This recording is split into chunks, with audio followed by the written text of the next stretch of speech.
Hi, everybody. I'm Lindsey Deluce. I'm here with Kelsey McEwen. Welcome to CTV Your Morning, the podcast.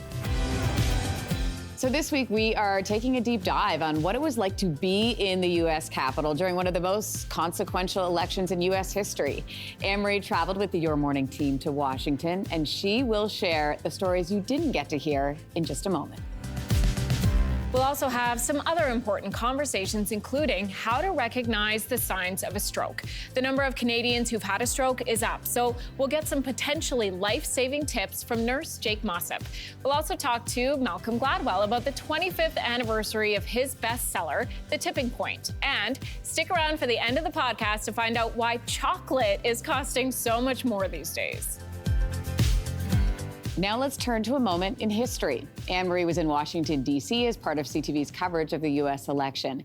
And she was there with one of our producers, Tyler McFadden. They talk about what it was like to really be there on the ground. All right, I'm here with producer Tyler McFadden. Tyler, you and I both share a love of politics. So I was thrilled that you and Kristen Reinex were both on the team to come down with us to Washington for Your Morning to cover the U.S. election. First of all, how did you feel about the assignment? I mean, I was obviously excited. I've never been to D.C. before. This is the historic election for a lot of reasons. So it was great to go and, kind of put I've sort of moved off the news team on my regular day job. So getting back to be in that world, especially for something like this, was an incredible opportunity. And I'm so glad I went. I think that once I have sleep in my brain, I will be able to process, actually how cool it was. But it's something I'll never forget. So I'm really happy we got to go. Okay, let's talk about the things that we remember the most. And I should reference for people too, that when you say no sleep, here's what happens. We come in from the airport, we go immediately to the broadcast booth. There's a lot of technical things that we have to nail down before we can bring a show from there. But then we went out shooting, immediately. Yeah. So we were on the road. We can see the White House in our eye line where there's crews there from all over the world. You and I went to the park outside the White House. Yeah.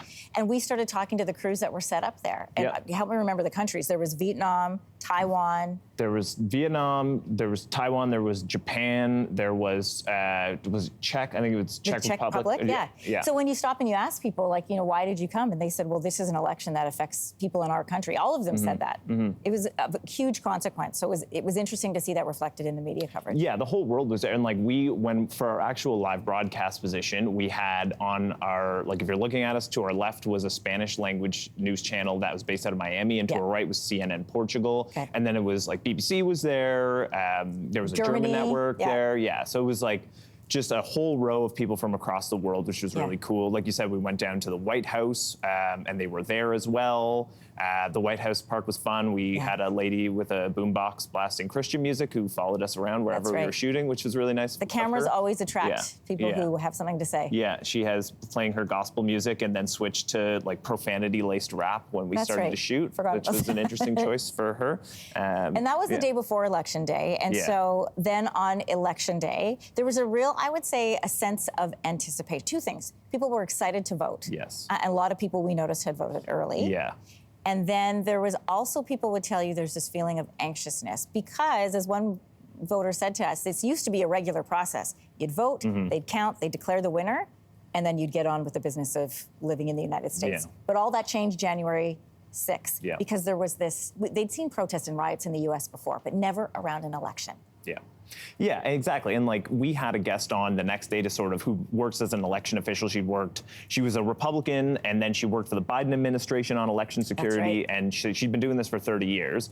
And when I was talking to her beforehand, I was what is this whole attempt to undermine electoral integrity meant for the people actually working on the ground? And she kind of talked about how they've had to train election workers how to respond to active shooter situations, and it's made a lot of them quit. And these are volunteers. Yeah, they're volunteers. They're people who do this because they believe in the process, and now they have their safety being threatened. But it seems like this time, at least now, it's pretty clear this was a choice that America made. And even when we talked to Eric Ham, our CTV political analyst, he said the same thing, right? This is not being disputed. Kamala they chose Donald Trump. Exactly. Not the Republican Party. Right. They chose Donald Trump. America chose Donald Trump this time around. It's pretty clear. I mean, it was clear across all of the swing states. And so it seems, at least now, like this is not going to be like the last election, certainly, and not even in 2016, where there was, of course, all of the talk about Russia's involvement. Yeah. It seems like this one is pretty cut and dry. Donald Trump won. You know, what people might not understand if they're listening to this, in your role of a producer, especially when we're taking the show on the road, we do set up a framework before we go of guests, right? Yeah. That has to be in place because we're getting busy gathering the night before. So you set up our Republican strategists, we had our Democratic strategists, and what stood out to me, and I think to you too, is watching them. So that news broke at 5:30 in the morning. We were live at 6. Yeah. So we were getting people's fresh reactions. Yeah. And we talked to our Democratic strategist, Avis Jones-DeWeaver. People who watched the show would have seen that interview. And, you know, the thing that stood out to me is she said the entire Democratic campaign needs an autopsy. Yes. Where did this not land? But it was the conversation you had with her off camera that I think stayed with you and stayed with me as well. Can you share some of that? Yeah, I mean, she was just, you know, for a lack of a better term, she was just stunned, right? Like, not even necessarily at the outcome, but just the way it all unfolded, the way that there was all this hope that, you know, Kamala Harris was going to be able to take these swing states, she was going to be able to hold Arizona, you know, she might even be able to flip Iowa, right? And none of that happened. So I think it was really disappointing, you know, to her, you know, for her as a political analyst on the Democratic side. But then, of course, you know, as a Black woman, she had her concerns for what this means. A mother of 2 sons. She had her concerns for what the future now holds for her personally. And I think she had a job to do, right? She was with us. She was with our network throughout the morning, and she had a lot more media to do, and she has to give her honest, fair assessment of what happened from the political side. But you could sort of tell that there was just something weighing on her personally as well.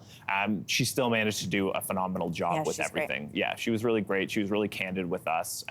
And then on the Republican side too, right, I talked to our Republican strategist, and he was kind of, you know, he's more, I would say, more of like a center-right, you know, in terms of his position on the political spectrum. And he wasn't surprised with, you know, what happened, but I sort of was just like, so what do you think this means for the cabinet? And he was like, it's going to be wild, right? Describe wild. People who are listening may not know what wild means. So I think last time when Donald Trump was elected in 2016, you know, he was kind of told by the establishment, hey, you should put some grown-ups on your team, right? We should have John Kelly in there.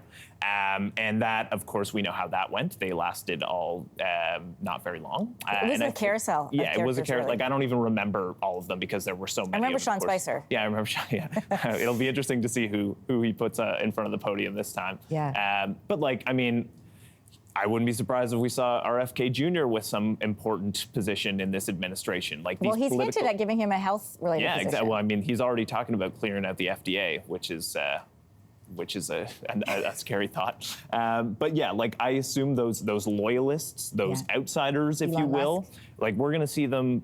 Probably, at least our strategists think so, with some important jobs in this administration. There's so much to dive into, Tyler, and we're just, you know, coming fresh back right off this trip. So I want to thank you for joining us on the podcast today. It's always great to have your perspective. You always make me laugh. You always know more than I do about politics, which is why I enjoy our conversations so much. You're sarcastic, you're funny, you're a little bit dark, but that's what makes you enjoyable. I mean, hey. You know, current modern times call for a little bit of darkness every now and then. So yeah, no, it was great. It was great. I'm glad we went. We had a lot of fun, and looking forward to what the next 4 years will bring. It's going to be more conversations like this. It sure will be. Thanks, Tyler.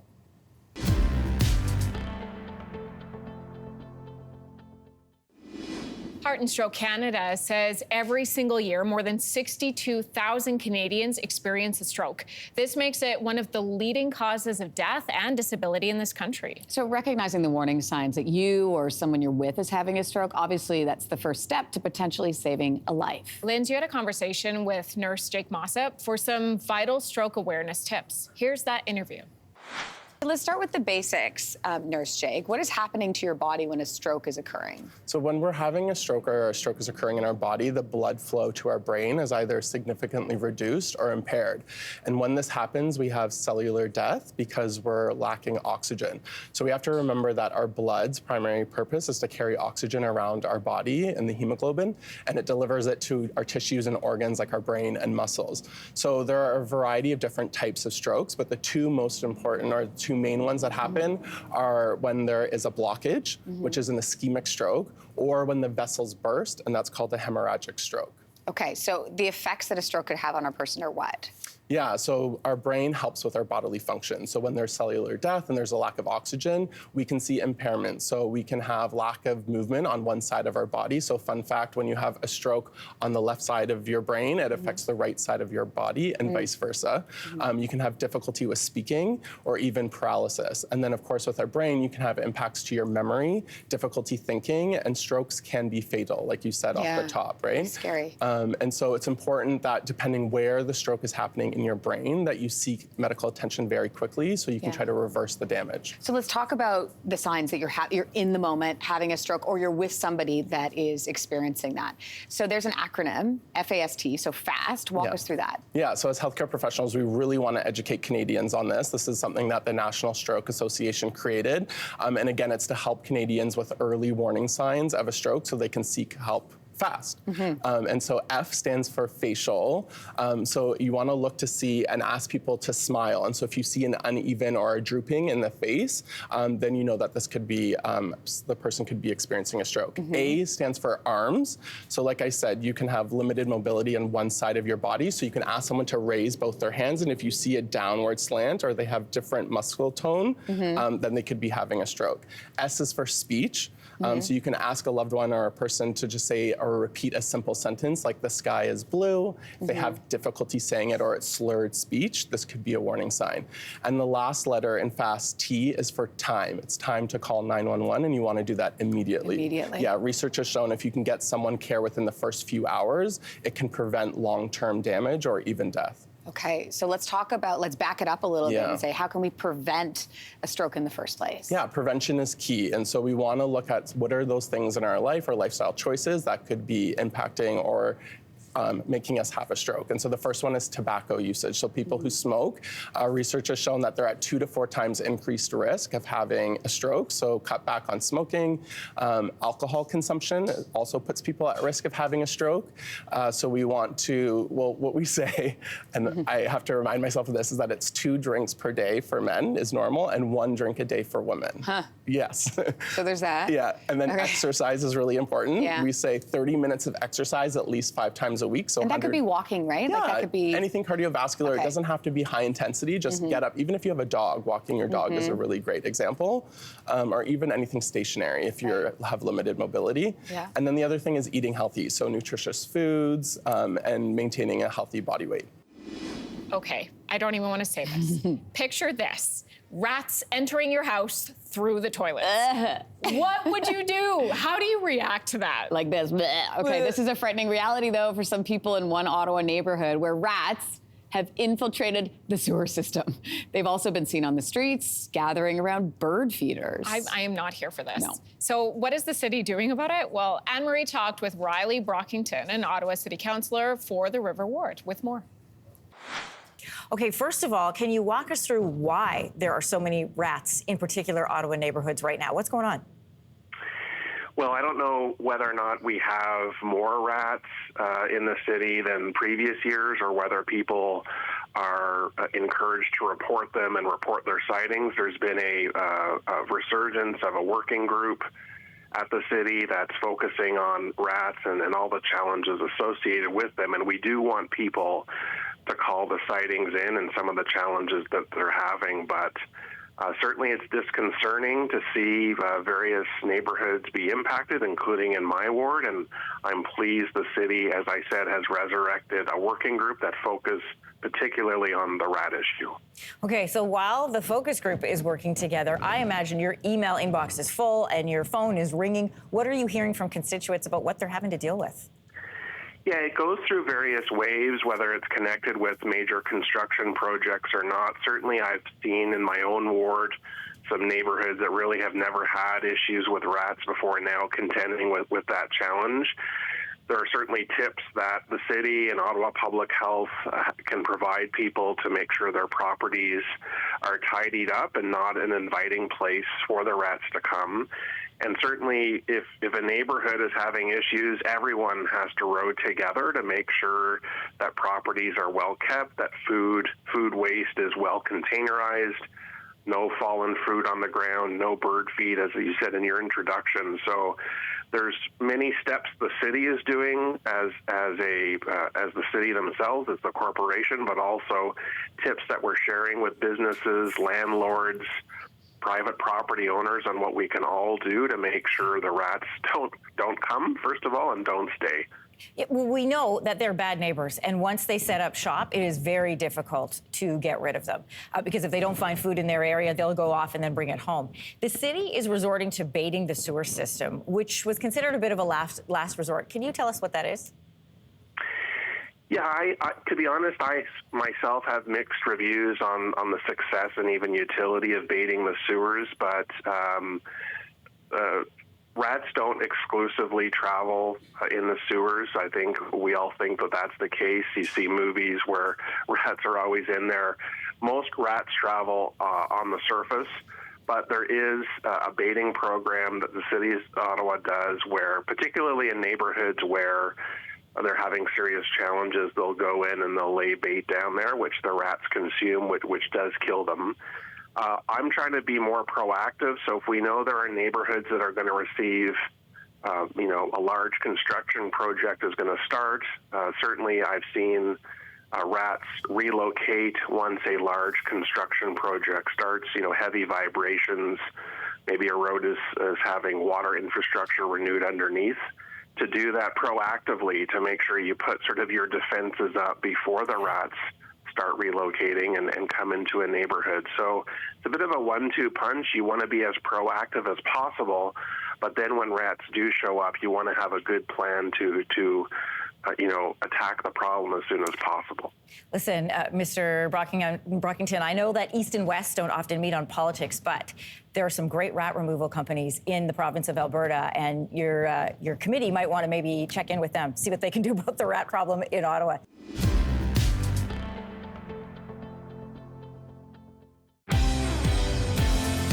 We're glad you're enjoying Your Morning, the podcast. Every week, we'll bring you some of the most interesting conversations from our show on a wide variety of topics. Of course, you can always join us live weekdays, 6 to 9 a.m. Eastern, 7 to 10 a.m. Atlantic on CTV, CTV News Channel, or the CTV News app. Now, we want to turn to an important conversation that's come out after the death of Liam Payne. An early autopsy found a drug called pink cocaine in his system, and health experts say it is growing in popularity. Despite its name, it usually doesn't even contain cocaine. Instead, it has a mixture of ketamine and MDMA. So Anne-Marie spoke with Haley Thompson, project manager of Toronto's drug checking service, for more on what this drug is and what makes it so dangerous. Pink cocaine is something people are talking about more. It's become linked to several high-profile cases, most recently, as we mentioned, Liam Payne's death. It is also the drug named in one of the sexual harassment lawsuits against Sean Diddy Combs. When did pink cocaine first emerge? So pink cocaine is also known as 2C, generally spelled TUSI, and this is incredibly misleading. As you note, pink cocaine is not cocaine. It's not a single ingredient drug, and 2C, TUSI, spelt after the drug class 2, as in the number, and C class, a lesser-known psychedelic. It goes back to around 2012 in Colombia, where it was known to, at that time, or believed at that time, to be a mix of 2CB, ketamine, and MDMA. But as time has gone on, we've seen it kind of move from South America up to North America to where it seems to be growing in prevalency now. And some of the other descriptors is the hot pink color is actually food coloring, but it does have sort of a sweet smell to it, which is, also a concern for people in law enforcement who say that it is very misleading to the dangers of what's actually inside this drug. Yeah, I mean, I can't comment on the scent of it, but definitely it is misleading. And I think what we're seeing here, whether it be pink cocaine or 2C or other drugs, are the consequences of people only having access to unregulated drug supplies for these types of drugs, where you don't know what you're using, you don't know the amounts or quantities of the active drugs that are in these substances, and therefore people can't use safely, and it's very difficult for them to minimize the harms. Some doctors say that they view pink cocaine as one of the most concerning party drugs. What makes it so dangerous? I think the unknown element is what makes it so dangerous. It's not a single ingredient drug. And also the fact that if it is a mixture of drugs like ketamine, which is a dissociative, meaning that there's a separation between mind and body, it could have hallucinogenic effects. And then you think of a drug like MDMA, a stimulant, generally promotes feelings of euphoria. And you don't know the amounts that you're taking it in, it makes it incredibly difficult to use safely and to try and predict what the outcomes of every use would be. Who's most at risk for this, for using? I think people who aren't well educated on the drug supply. I mean, for people who just might hear the name pink cocaine, they might think, okay, this is just cocaine that's been dyed pink. Like, I know what cocaine feels like, or I think I know what cocaine feels like. But that's not the case. So I think drug education here is really important, that people understand exactly what is in the drugs they're using. And they can do that best by accessing harm reduction services like drug checking, like seeking out drug education, like having conversations with their sellers as to what is in the drugs they're purchasing. Continuing with health now, the Canadian Cancer Society says on average, 84 women in this country will be diagnosed with breast cancer every single day. Many of them will have a mastectomy as part of their treatment plan. And while this is an important step in making sure the cancer doesn't come back, it can also have a lasting impact on body image and self-esteem. Yeah, Lindsay, you spoke with Dr. Wakaz Jalil, who is a reconstructive plastic surgeon in Toronto, about the options available. Here's that conversation now.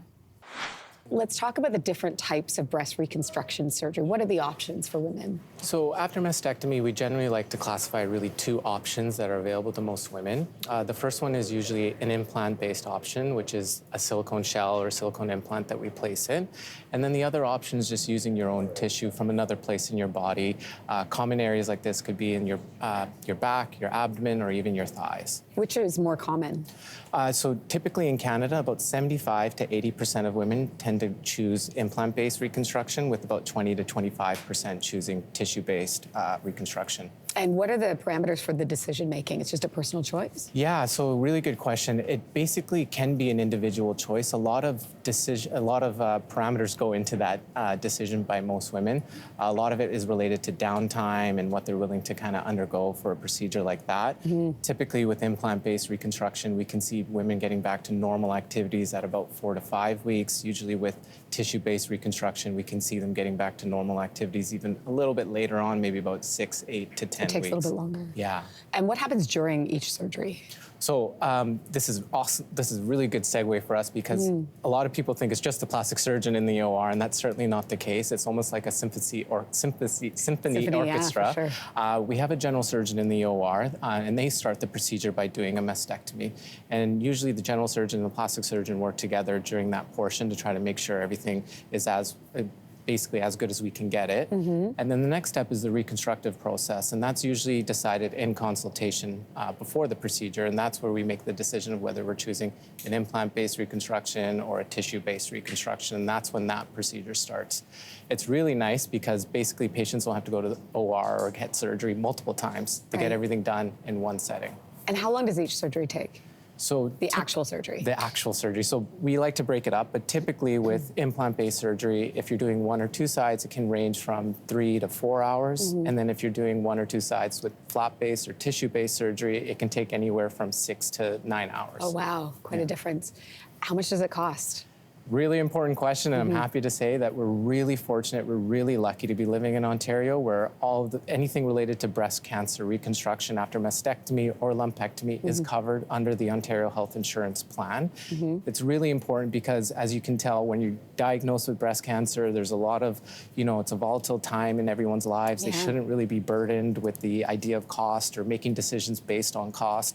And so whether you choose implant-based reconstruction or whether you choose flap-based or tissue-based reconstruction, that decision, thankfully in Ontario, is irrespective of cost. So that's Ontario, though, but what about somebody who doesn't live in Ontario? I mean, what are they facing? Yeah, so typically with our out-of-province patients, we do direct them to talk to their family physician or other healthcare provider to really advocate for themselves. Most of the time it is covered within the provincial regulations, but it's really important to talk to your medical provider so they can kind of guide you. Do you have a range? Like, I'm just wondering, like, how much of it, I don't know how much, like $10,000, $20,000. Like, I don't know. So typically with, like, if it's just a private procedure for breast reconstruction implant, you're probably looking at, just based on cost, anywhere from $30,000 to $40,000. Oh, wow. Okay, so I was way off. Yeah. So people that have had this surgery done, what sort of feedback have you heard from them? Yeah, so the best example I can kind of give in this instance is, patients that have actually lived without a breast. So we call them our delayed breast reconstruction patients. So these are patients that have looked in the mirror, that have lived, 1 year, 5 year, 10 year, 15 year, 20 years without a breast, and they've kind of had to deal with that trauma every day.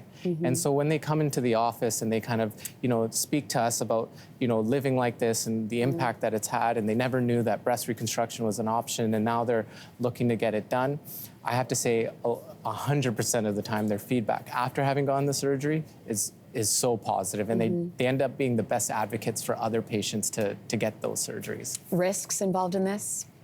So, like any surgery, there's always risks involved. And so basically the way that I like to frame it for patients is with implant-based surgery, we typically like to say that this is a surgery that gets you back quicker to your normal activities, but there is some maintenance involved.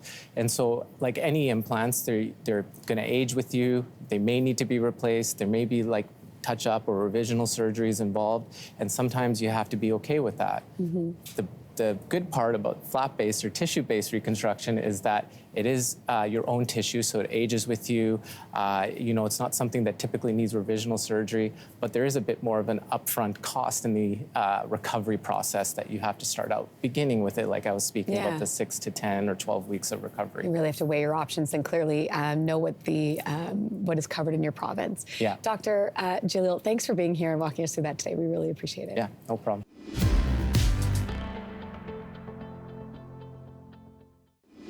25 years ago, I can't believe it's been 25 years, but Malcolm Gladwell wrote a little book about how small incremental actions can suddenly grow into a full-blown social behavior. You know the book called The Tipping Point. It became a massive bestseller. This is a wild story, though. Can you believe only 2 people showed up to the first stop on that book tour? It's a humbling tidbit Gladwell shares in the introduction to his newest book, Revenge of the Tipping Point. Anne-Marie talked with him about this anniversary for his book and his new follow-up. I love that you shared that story, that only 2 people showed up to your first stop. One of them was your mother and the other one was a stranger. No. One of them was the mother of a friend of mine, but my friend didn't show up. Okay. So it was like she just sent her mom. So I have since forgiven her. Yeah, I imagine. The Tipping Point, of course, goes on to become this beast of a bestseller. The Tipping Point becomes part of our regular vernacular. Were you shocked or surprised at, you talked about social engineering, and yet it feels like you were part of something that was socially engineered in a way. Yeah, well, the Tipping Point had a tipping point, there's no doubt about that. And then no one was more surprised than me. I thought I was just writing a kind of quirky little book about how things are contagious. And the book itself ended up being contagious. So I remember there was a moment when Bill Clinton said, he talked about The Tipping Point, that book everyone's reading. And I was like, well, I think You have arrived. I have arrived, yes. In fact, you've arrived enough that we're now going back 25 years later, and you've called it Revenge. You've been able to put that to it. Remind for viewers who might not remember, there were these 3 laws of social epidemics that you outlined in the original Tipping Point. Yeah. There was stickiness, there was the law of the few. And the power of context. Right. Yeah. And I still, the new book takes those ideas and tries to apply them to the world we're living in now. And I've sort of expanded on some of them. And, so much had happened in the last 25 years. You think about COVID. Well, think about social media. Social media, the opioid crisis, which is really the question, the problem that defines the book. I begin and end with that, trying to come to terms with how in North America now we have this public health disaster, one of the worst public health disasters of the last century. Unfolding before our eyes. I try and make sense of that. It's fascinating to me that what didn't exist in the original Tipping Point was social media, because it feels like social media took those laws, or not necessarily laws, but took those ideas that you laid out in your book and ran with them, in particular stickiness. They figured out how to have ideas and thoughts and language stick so that we see it brought out in cases like Purdue, where people don't apologize for something. They apologize that something was associated with something. Yeah. It's all wordplay. Well, if you think about the law of the few, which was the idea that I played with in the first book, this idea that a very small number of people are responsible for big epidemics. If you look at something like fake news online, 30% of all content online is considered to be fake. That is generated by 0.1% of all users. Tiny fraction of people have this enormous impact on what we learn about and see online. That's an epidemic notion in action. Can we apply that to the world of politics and what we're seeing now? I would say in particular, since like the 2016 campaign in the US, where do you see tipping points happening in the world of politics right now? Well, this idea that very small number of people generate and drive an epidemic, I think is being played out right now in the United States, for example. The kind of divisiveness and xenophobia and hatred that you see among certain political players at the moment is not emblematic of the country as a whole. It's the same thing. It's a small number of people who have found ways to use modern media to amplify their message. And the mistake we make is to look at that kind of language and behavior and think it's emblematic of how most of us are. That's not true. Talk about the opioid crisis. As you mentioned, you start and end the book with the case around Purdue.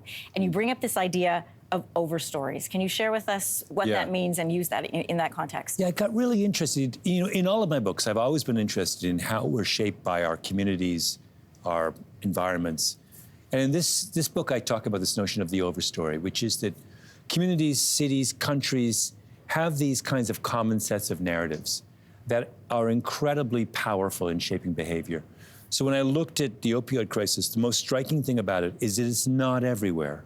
It's very specific. There are certain states and certain places within states in North America or in America that have an overwhelming problem, and neighboring places that have virtually no serious problem at all. We have that here in Canada as well. It's specific to place. So when you see that, you realize, oh, this is not a contagion that spreads everywhere, like COVID. It's a contagion that somehow is limited by the set of values or the stories that each community is telling itself. Okay, we saw this at Halloween, and now we're going to see it all over again over the holidays. Chocolate, the cost of it, it is so much more. So a lot of people saying, why? Well, cocoa prices have more than doubled since the start of the year, which means obviously higher costs and potentially smaller bars. No. Yes. No. Lindsey, you spoke with retail expert Doug Stevens to unwrap the story behind the sticker shock. Let's talk specifics. I mean, how much has cocoa really gone up? Well, it's gone up significantly. As you pointed out, there's been about a 200% increase in the cost of cocoa, which is obviously the primary ingredient in chocolate, or one of the primary ingredients. And what I find fascinating about this story is that as consumers, we often think about climate change as something that's really abstract and kind of either off in the future or something that's happening, in far off places. But it's really at the center of this story, because as it turns out, about 80% of all the cocoa in the world that gets used to make chocolate comes from two places, Ghana and Ivory Coast in West Africa. That has been extremely hard hit by climate change, in particular drought, which has really affected the output of cocoa. It's resulted in crop disease. They have aging trees, and these are a lot of very small farms, not the kind of industrial farms that we think of. Now, that's been going on for about 2 years, and it has already dropped cocoa production by about 11%, which has really run up the cost of cocoa and added to a lot of speculation in the market, and now we are seeing it at the till in grocery stores. So that is how climate change affects us as consumers. In North America, we're seeing the makers of chocolate are simply absorbing this cost coming into their business, but they are trying to recoup that at the grocery store through pricing. And what we're seeing is really two things. We're seeing the absolute price of chocolate rise, but we're also seeing, as you alluded to in the introduction, we're seeing this notion of shrinkflation. So same price, smaller product. So I think that in general is what you can expect. Now, you may also see you may see retailers promoting different kinds of products as well, because retailers are having to get creative as well as the purchases of chocolate are dropping. So there's a lot happening in this tiny little market. Yeah, and I don't know how much tinier you can get those little chocolate bars if you're talking about them shrinking even more. You mentioned the fact that, yeah, exactly. You mentioned the fact that obviously this is a trend we've been seeing for the last couple of years. So are we expected to see these prices stick around and continue?